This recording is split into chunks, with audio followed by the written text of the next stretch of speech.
The Creative Circle's Full Circle is back in 2023. It'll be held at Vodacom World next Tuesday.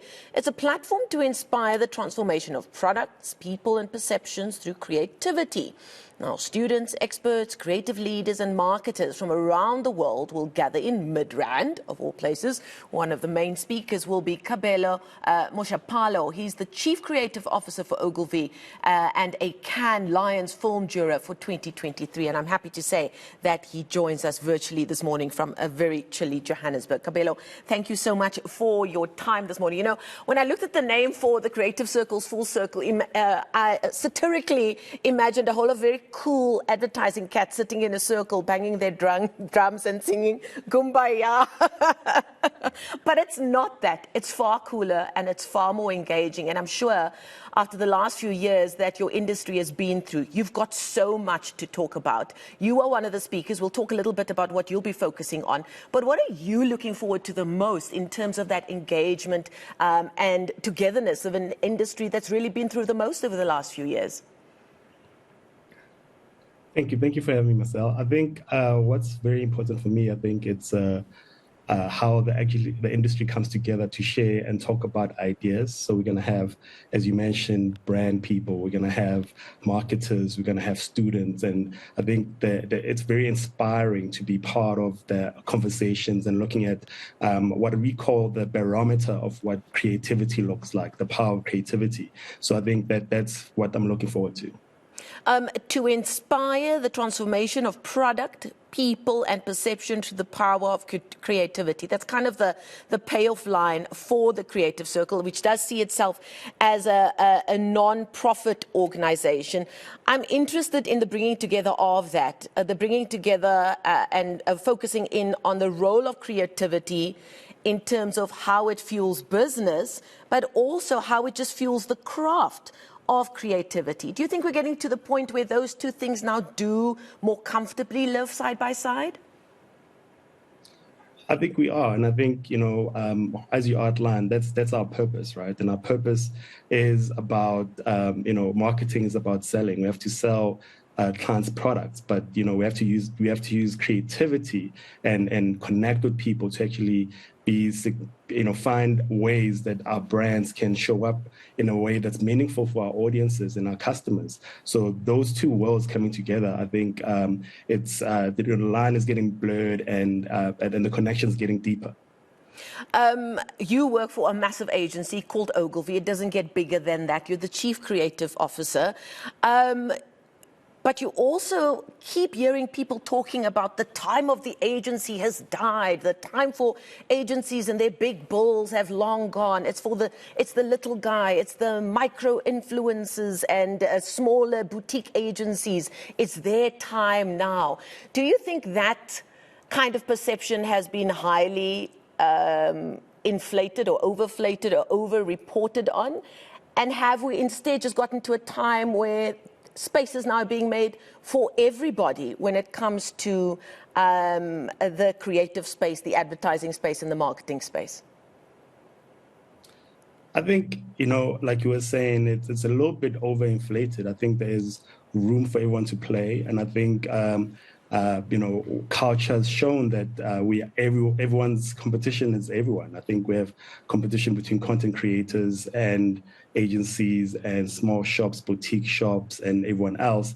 But I think at the end of the day, if you want to build a brand, you want to really go to the experts that have been doing that, have a long-standing way of making brand famous, but also making sure that there's the functional part, the part that actually moves the needle when it comes to brands' bottom line.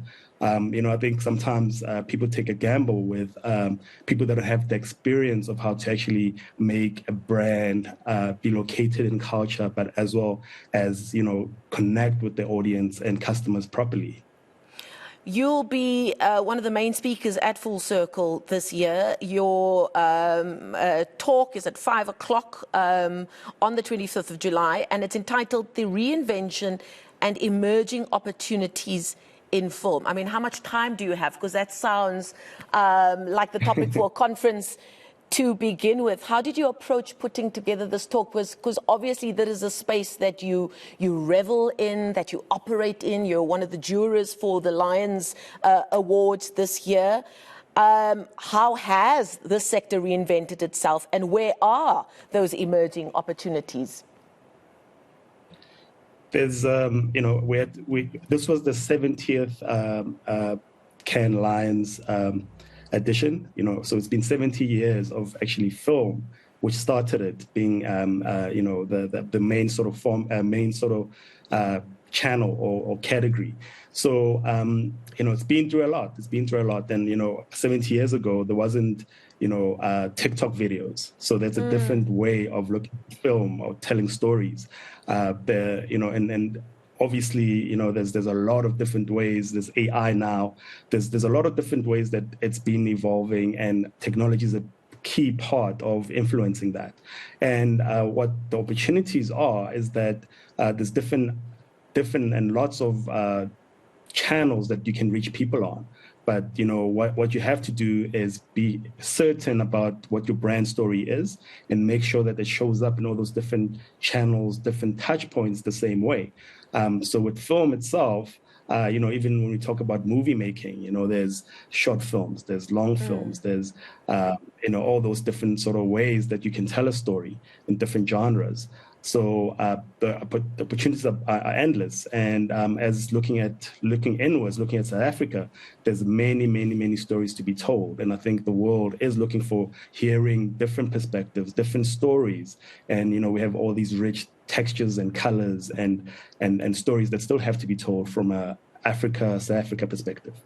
Do you think that we've finally gotten to a point where there is finally an understanding, especially from business, the power and the importance of investing in good storytelling? I think immediately for instance, if you look at these big documentaries being made of major sports like Formula One, I mean, that Netflix documentary, the series that they started putting together, Drive to Survive, experts are saying that is the reason why Formula One has reinvented itself and has now become a media company that bought over the rights of Formula One, has now become a multi-billion-dollar international sport and industry because of their understanding of the power of storytelling. Do you think that we are finally at that point where everybody understands how important storytelling is and allowing the storytellers to do their thing? Of course, I think, the example you just used now is just the power of how far-reaching a story in a niche sort of sport can, galvanize the whole world behind it, and I think the genius was who figured out, hey, here's a little story and a different side story to the actual watching the cars racing around the track. There's lots of stories around that itself that, this is unpacked in a storytelling format that builds the brand for Formula One. I think the other thing that I mentioned earlier about the power of culture, because there's all the different icons of sport, stand for something. They have their unique perspective, their unique stories. So just this immersive world that it creates. And I think brands are understanding that's how they have to create their own ecosystems around what they're offering and how people can connect with them. Okay, we're going to leave it there. Thank you so much for your time this morning. Kabelo Moshapalo, one of the main speakers at this year's Creative Circle, Full Circle, taking place at the Vodacom Dome on the 25th of July. Tickets are still available from what I understand, and it really sounds like a gathering that you do not want to miss if these are the circles and the industries that you operate in or hope to operate in. Kabelo, thank you so much for your time this morning.